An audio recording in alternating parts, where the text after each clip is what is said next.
पसमानदा मुसलमानों को साथ कर बीजेपी 2024 में क्या वास्तव में कमाल कर पाएगी? जिस तरह का रिकॉर्ड तोड़ जीत का प्रदर्शन वो करना चाहती है। आदिल हसन साहब, अब अपनी बात जल्दी से पूरी करें। देखिए, आपने कहा आप सीमांचल से आते हैं, वहां पर एमआईएम ने 5 विधायकों ने वहां पर जीत हासिल की थी, उसके बाद कई वहां पर चले जाते हैं, दूसरी तरफ आरजेडी ज्वाइन कर लेते हैं। तो आप लोगों की स्थिति क्या है, ये बताने की जरूरत नहीं है आदिल हसन साहब। मैम उससे तो कांग्रेस और बीजेपी के भी लोग जाते हैं। इसमें क्या दिक्कत है? आप महाराष्ट्र रिजर्वेशन पे पूछिए, पर pre matric post matric scholarship बंद हो गया है, मौलाना आजाद स्कॉलरशिप बंद हो गया है, मनु जो हैदराबाद में यूनिवर्सिटी मनु यूनिवर्सिटी का स्कॉलरशिप बंद हो गया है। एक भी मुसलमान एमपी नहीं है, एक भी मुसलमान लोकसभा में नहीं है, एक भी मुसलमान मिनिस्टर नहीं है।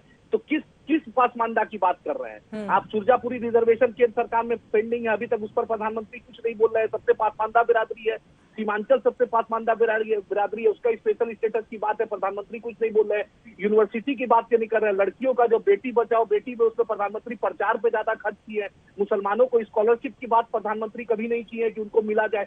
सिर्फ भाषण से नहीं ना होगा, राशन चाहिए। भाषण से प्रधानमंत्री कब तक काम चलाएंगे? 8 साल तो हो गया। ऐसा आज खंडवा में एक लड़का राशन भी तो दे रहे हैं, एमसीए कर रहा था। बीजेपी कह रही है 80 करोड़ लोगों तक राशन भी तो पहुंचा रहे हैं, और उसकी तारीख को भी बढ़ा दिया गया है 2023 दिसंबर तक। हाँ, खंडवा में आज एमसीए किया हुआ लड़का, कल उसको मारा गया। बतलाए कि वहाँ के होम मिनिस्टर मध्य प्रदेश के कि कब उस पर कार्रवाई होगा। कर्नाटका में हर दिन वीडियो आ रहा है मॉब लिंचिंग का, झारखंड से आ रहा है। तो प्रधानमंत्री हिस्सेदारी कब देंगे? भाषण से आगे कब देंगे? मुसलमान को स्कॉलरशिप देंगे क्या? मनु का फिर से चालू करे। मदरसा में जो स्कॉलरशिप अटल बिहारी वाजपेयी जी के वक्त में शुरू हुआ था, 2018 से बंद है। टीचरों को तनख्वाह नहीं मिली। आप जाके देख लीजिए, उत्तर प्रदेश से लेकर बिहार तक यूनिवर्सिटी मदरसा के जो टीचर है उनको तनख्वाह नहीं मिली है। प्रधानमंत्री उस पर भी कुछ कर दे, अगर प्रधानमंत्री दिल से कुछ करना चाहते हैं। देखिए, बीजेपी के प्रवक्ता का हमें इंतजार है, लेकिन उसके पहले आपने चूंकि बहुत सारी बातें कही हैं, तो यहाँ पर बीजेपी की ओर से इसके पहले मुसलमानों के बारे में जो डिटेल दी गई है कि किस तरह से उनके कल्याण के लिए बीजेपी की सरकार काम कर रही है, मुझे लग रहा है एक बार जल्दी से मैं पढ़ देती हूँ। शुरुआती 5 साल में मुस्लिम कल्याण में मोदी सरकार की ओर से 22,000 करोड़ रुपए खर्च किए गए हैं।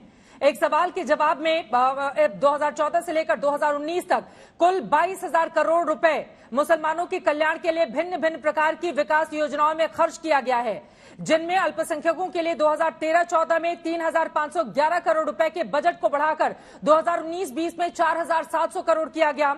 इसके बाद 3 तलाक को खत्म करके कानून बनाकर करोड़ों महिलाओं को इस कुरीति से मुक्ति दिलाई गई।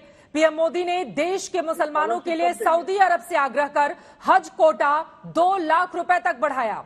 नरेंद्र मोदी सरकार ने हज यात्रा पर लगने वाली जीएसटी को 18% से घटाकर 5% किया है।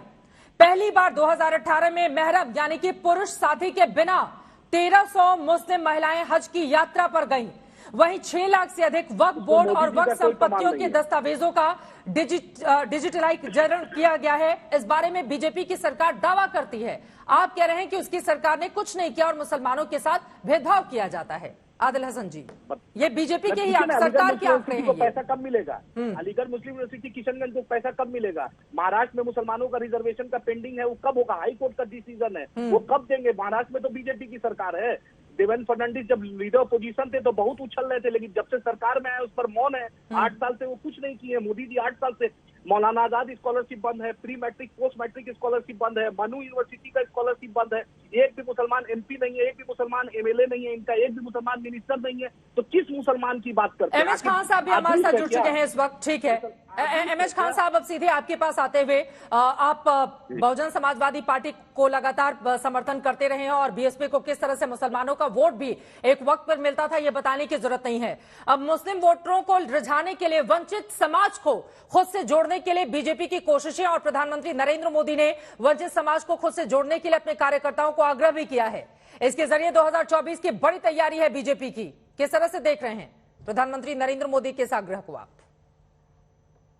मेरी सरकार, तेरी सरकार, मेरी तेरी योजना, इससे काम नहीं चलेगा। अगर जो भी सरकार है, चाहे भारतीय जनता पार्टी की सरकार ही क्यों न हो, अगर मुसलमानों का भला करती है तो ये दूसरी बात है। दूसरी बात ये है कि मुसलमानों में बाइफर्केशन मत करिए। मुसलमान होता है, कोई पसमानदा, कोई ये नहीं, कोई वो नहीं, सब एक कलमा को पढ़ने वाले लोग। तो सबको बाइफर्केशन, सबको आवाज साफ नहीं आ रही है। ये सबको एक साथ रख के चलिए तो स्थिति बदल जाएगी। एमएच खान साहब, आपकी आवाज मुझे साफ नहीं आ पा रही है, मैं जल्दी से ठीक करवाती हूँ, उसके बाद मैं फौरन आपके पास लौटूंगी। सर अनुमा आचार्य जी, एक बार फिर से आपके पास आते हुए, चूंकि कांग्रेस पार्टी एक वक्त पर बड़े राज्यों में खासतौर से जब वो जीत हासिल करती थी तो उसमें मुसलमानों का बहुत बड़ा रोल होता था, लेकिन क्षेत्रीय पार्टियों ने मुस्लिम वोटरों को अपनी तरफ शिफ्ट कर लिया है। तो ऐसे में अब मुस्लिमों के बीच पैठ बढ़ाने के लिए कांग्रेस पार्टी को भी बहुत बड़ी मशक्कत करनी पड़ेगी। अनुमा आचार्य जी, देखिए, जो राज्य साक्षर हैं और जो मुसलमान साक्षर हैं वो अब ये अंतर समझने लगे हैं, क्योंकि काठ की हांडी बार बार नहीं चढ़ती। और बीजेपी वो हीरामन तोता है जिसकी जान सत्ता में है। सत्ता के लिए लोगों के बीच में नफरत बढ़े, उन्माद बढ़े, भ्रम बढ़े, इससे कोई फर्क नहीं पड़ता। देश रसातल में जाता रहे लेकिन सत्ता हमारी रहे, बस।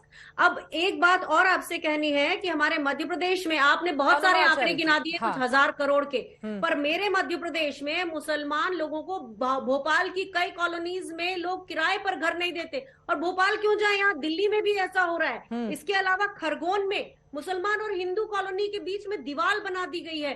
तो केवल आप सत्ता के लिए किसी को भरमाना चाहते हैं। सरकार कर रही है क्या कि मुसलमानों को घर मत दीजिए? आप उसके विकास पे क्या सरकार ऐसा कह रही है कि मुसलमानों को घर मत दीजिए? अनुमा आचार्य जी, क्वांटिफिकेशन क्या है वो भी तो बताना पड़ेगा। हाँ, क्या सरकार ऐसा कह रही है कि मुसलमानों को घर मत दीजिए? आप आरोप लगा रही हैं। मैं ये कह रही हूँ, अगर सरकार के शासन में रहते हुए अगर इस तरह की बात होती है तो इस देश के लोकतांत्रिक फैब्रिक में छेद होता है। अगर सरकार के रहते हुए प्रशासन दो हिंदू और मुस्लिम कॉलोनी के बीच में दीवार बना देता है खरगोन में, तो ये सरकार की ये गलती है। अगर प्रशासन वो काम कर रहा है और खरगोन में ऐसा हुआ है, तो आप ये सब चीजों को यहाँ मत देखिए कि एक आप बीजेपी ने एक सोशल इंजीनियरिंग की बात कर दी और किसी, उनको सिर्फ वोट से मतलब है, ना तो भारत की प्रगति से मतलब है।